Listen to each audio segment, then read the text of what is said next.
Yeah, welcome back, Suraj. Let's now move into our next section where we would be talking about your supervision skills.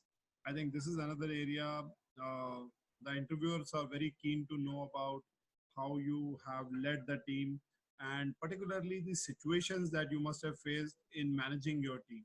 Because this is very essential that if they want to hire somebody, how much that person is crystal clear about the role and has he handled those situations and how he handled those situations, and finally what impact it has created in the long run.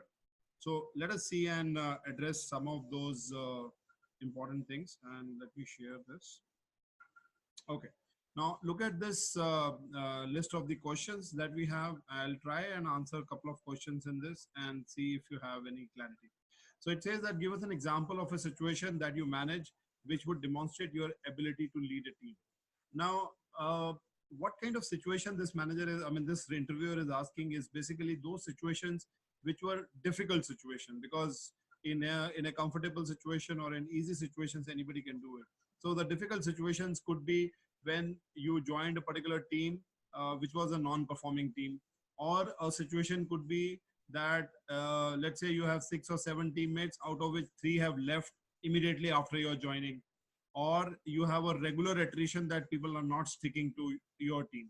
So these are some difficult times, and how you worked on certain areas in terms of leading with minimum people or minimum resources, and how you were able to overcome those challenges and came out as a winner. So this is somewhere you need to figure out some examples, and you need to share it in a very positive way, that from that negativity to positivity, how you turned it around. Second part is, tell us about your most difficult experience as a man manager and how did you handle it and what did you learn from it. Now see, this is again, though it may be correlated to the previous example, but I can also add the most difficult experience for any man manager is generally when your people leaves you, and this generally happens with people who are high performers, because you work on them, and when high performers are not taken care of well, or when they get better opportunities, they tend to leave. Now this is a very painful time for any man manager, and you need to think about that.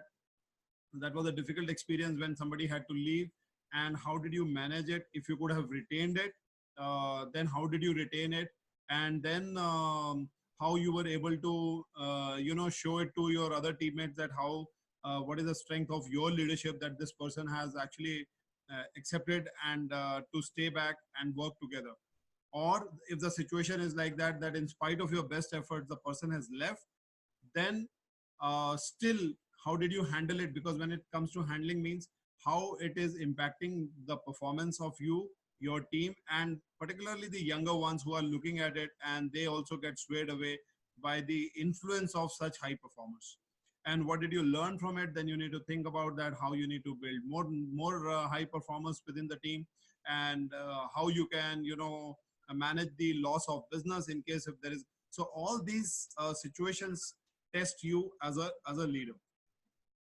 Number 3, under what circumstances would you refer an employee to the performance improvement plan? Now this is again a very tricky question, because many people find it very difficult that why would a manager put somebody into performance improvement plan, because that shows the weakness in a manager. But the fact is that as a manager you also have to take certain hard calls. So my simple analogy on this is that under what circumstances you refer is all related to attitude, because the performance sometimes can be there, sometimes may not be there, because it all depends on favorable conditions or unfavorable conditions due to whatever may be the reason. But one thing is important, and that is attitude, because that is internal.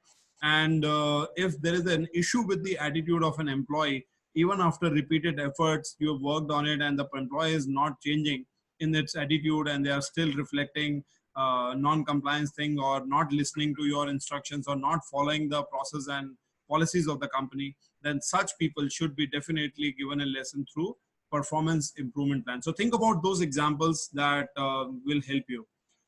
Next is, what is the most challenging situation that you have had with your subordinate supervisors, how did you handle it? Now, normally subordinate supervisors, this question is for second line managers, where the most common challenge is when the reps of that particular subordinate managers are coming directly to you and they are complaining about their manager.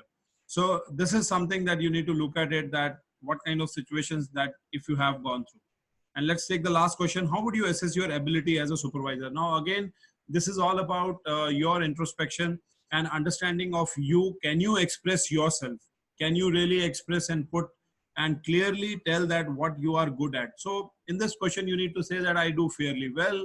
I'm very good on certain skills. Again, it is like a re-summarizing about your strength areas, and also those areas where in our previous section we heard about where your manager had given some feedback or you are working on some improvement plan. And then you rate that, you know, what are you good at and what are you working upon. So I'm sure with this, you will get a lot of clarity, and you will be easily able to think of certain examples and rehearse those examples with this analogy will further help you to add. We'll connect